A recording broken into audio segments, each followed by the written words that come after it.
Hey, what's good with it, YouTube? It's your boy Rojo, and this is the Rojo Room, man. Today, what we're going to talk about is similar to what Dubs was saying earlier, and I'm going to cooperate everything he said.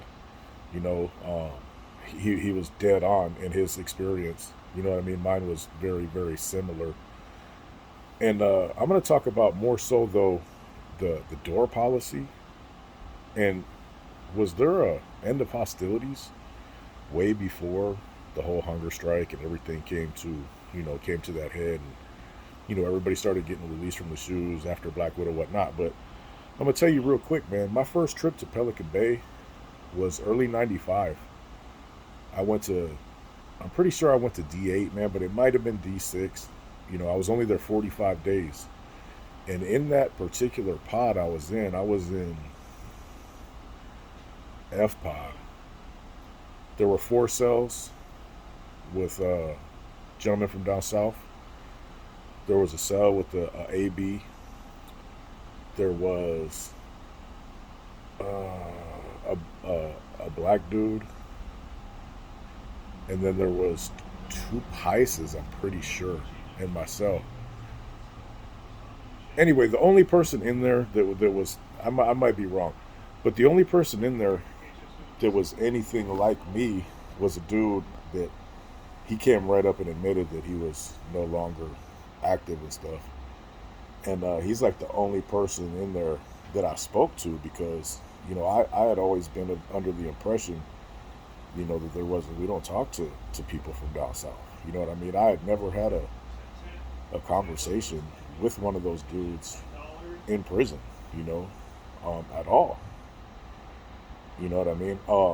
Other than I was working in recycling outside of the walls in Susanville when I was on the level 1 yard. I ended up going to this place called Arnold Unit, and I worked in recycling, and there was 2 Serenos there, and we would bullshit, but it was very limited.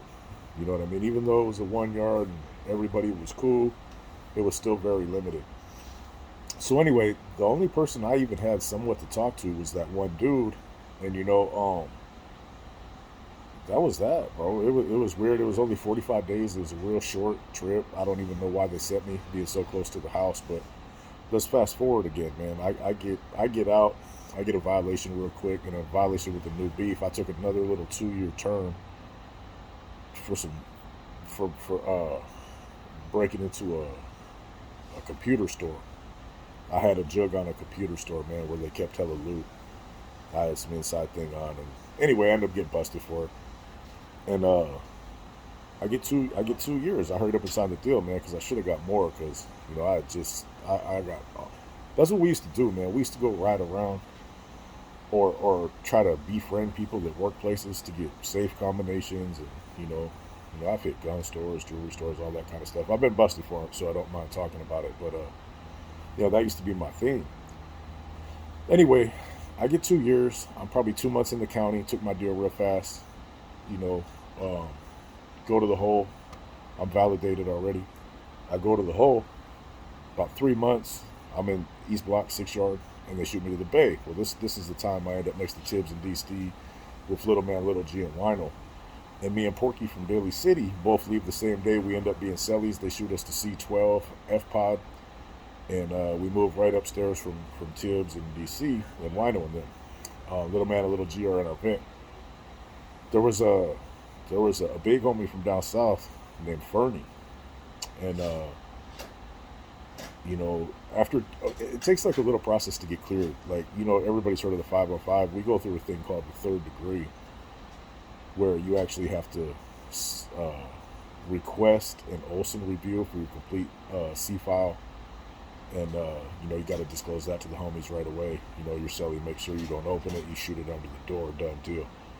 And that was part of our process, to begin our probation into becoming big homies. Well, after we get put on roll call, after like 2 weeks, they find out we're all good, and we just came from Quentin. We don't got no smut on our jackets or nothing like that. We're on the roll call, and the Serenos are on the roll call. Or excuse me, he's not a Sereno. He's a big homie, and then his son was in his celly. His son was boxer, and they were on our roll call directly from Tibbs. And, you guys don't know who Tibbs is. He's a big homie. He's like, all right, Rojo, Porky, all right, Fernie, boxer. And I was just like, wow, that's a trip. You know what I mean? And then I started noticing, when Tibbs was a tier tender. And while he was a tier tender, he'd come and stop at equal amounts of time at each of the homies' door. But he'd spend equal amounts of time at Fernie's door, bro. And they chop it up and laugh. And, it was a trip, bro. It was something I'd never seen before, but, you know, for a while I ended up going into a pod with Corny and Boxer from Selma and Lucho from Hayward, and there was one other individual. I can't remember who it was. It was Lucho Selly. I don't remember his name, but it was the same in there. The roll call, fucking common courtesies. But the weirdest I found it was the C12 and F with Tibbs and them because when we did our morning routine, Fernie and Boxer were right there falling in line. Tibbs would call out the exercises. Fernie and his son would bust down every day, the whole machine, Hey, gracias, I appreciate it. Gracias, carnal. And I'm just like, wow. And then, I'm only in here for a couple of weeks at the time, so I'm still adjusting. Like, wow, why does he talk to that guy? You know what I mean? I found it weird because believe it or not, I never had problems with any Southsiders because of where they were from or anything. It's only been a business standpoint, bro. You know what I mean? So I was tripping, but that's the big homie, bro. So it's obviously good.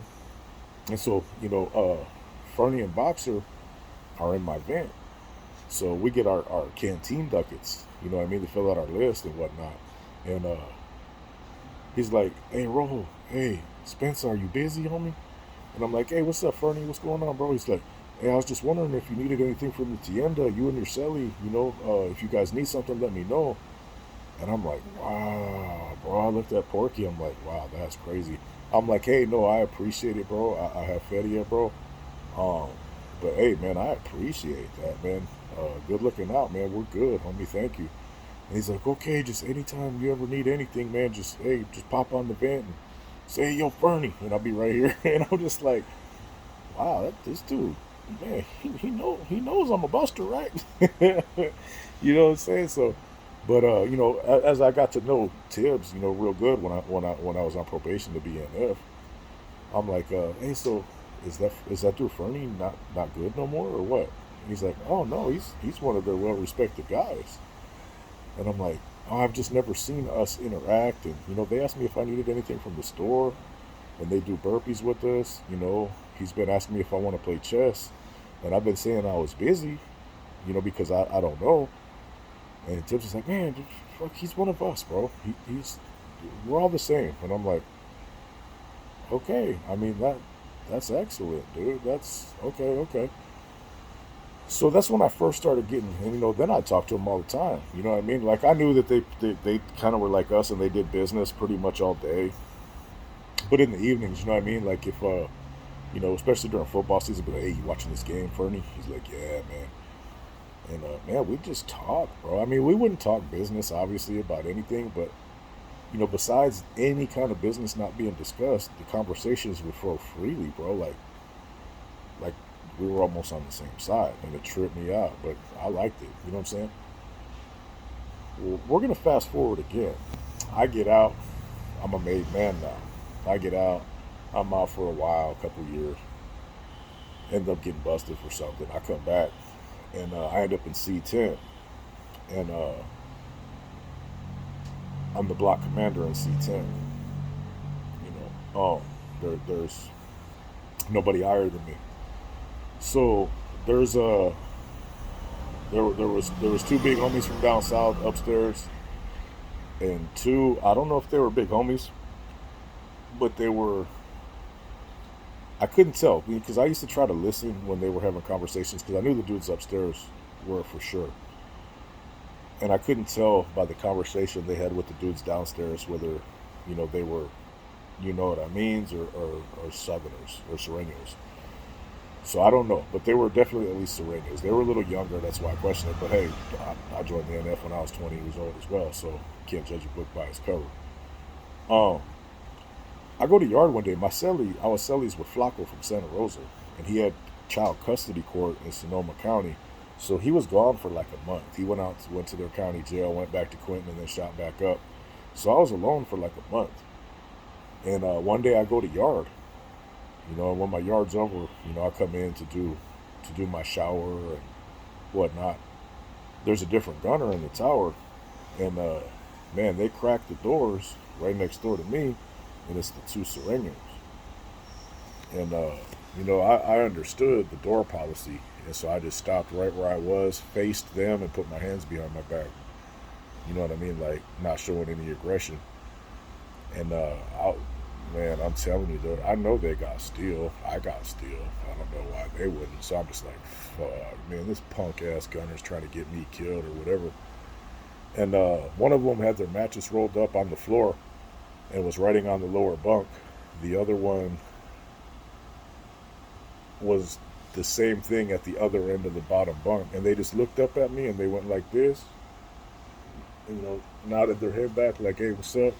And went right back to writing with their backs to me. And I was like, okay, this door policy's real, because I tell you, man, my adrenaline was going. I was like, so anyway, the gunner finally realizes, closes their door, opens the door upstairs.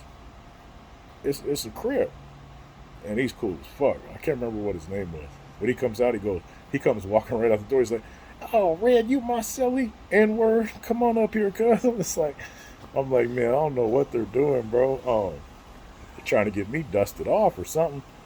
So then they close his door, and then they finally open mine. I'm just like, man, y'all, because man, if it would have been a bulldog or an AB or a Nazi lowrider, it would have been. There might have been shots fired up in that bitch, and your boy might have got killed. You know, because the policy, to my understanding, did not apply with the white dudes at the time, and it's never applied to the bulldogs. Excuse me. So anyway, I end up going back in my cell, and I'm just like, what the fuck? You know what I mean? And just over all my trips to the S.H.U and different pods, I mean, on Cinco de Mayo, the homie made an amazing batch of Pruno. I mean, it was strong, bro. It reminded me of like some Mad Dog 2020. He handled his business, and there was two big homies from down south that had no problem accepting a bag, from a fellow NF member of mine, slid it up under his door, and we all got faded together. You know what I mean? And it was such a shock, bro, because that went against everything I'd ever been told. But here I am in headquarters, learning how shit really goes. Because at the end of the day, everybody's back in there for handling their business and guerra. You know what I mean? Struggle. Whatever the case might be that got them in there and got them indeterminate shoes. We were all in the struggle together back there. You know what I mean? So, I see the end of hostilities, the peace, the door policy as something that's been decades in the making, man. Um, it was crazy what was going on in Corcoran and shit, and that's what made the OGs realize, hey, they know we're gonna fight. They're doing this shit on purpose. We're getting more time. We're getting shot. We're getting fucking all this and this, and we're playing right into their hands. You know what I mean? Because Mexicans are 90% of the shoot. Every pod in Pelican Bay, when at the heyday, had 8 cells, bro. Every one of them had 7 Mexicans, bro. 7 cells of Mexicans. The S.H.U was designed for the big homies from up north and up south and down south. There's no denying it. It's just reality. I mean, there'd be a sprinkle of Aryan brotherhoods here, and a few diehard BGFs here, and the only other people who would come in were people in there that got them long shoes, like assault on staff, a Bagada.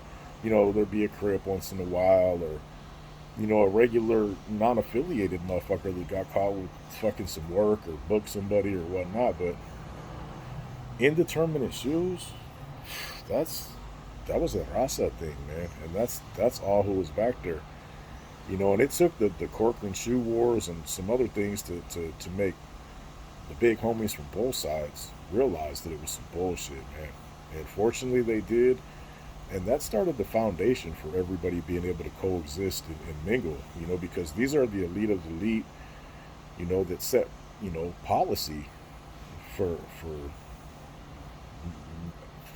thousands and thousands and thousands of inmates and street gang members together. You know what I mean? So if they could realize, that they were being played by the administration, because there wasn't really no reason for war at the time. It was just, hey, if we go on this yard, we got to get off, and it's just a historical policy. And there's no reason to continue something that's kind of died down a lot. And they realized it. They implemented the door policy, and now look what you got. Things have changed a lot, man. But I co-sign with everything Dub said. Let's get back to his video. He's absolutely correct on everything. That's how the S.H.U was. That's how it is. And, it's good to see the progress, because I'm all for it. Peace to the South, peace to the North, peace to civilians, everybody. Everybody got love coming till your conduct shows otherwise. This is your boy Rojo. This is the Rojo Room. Y'all have a good one.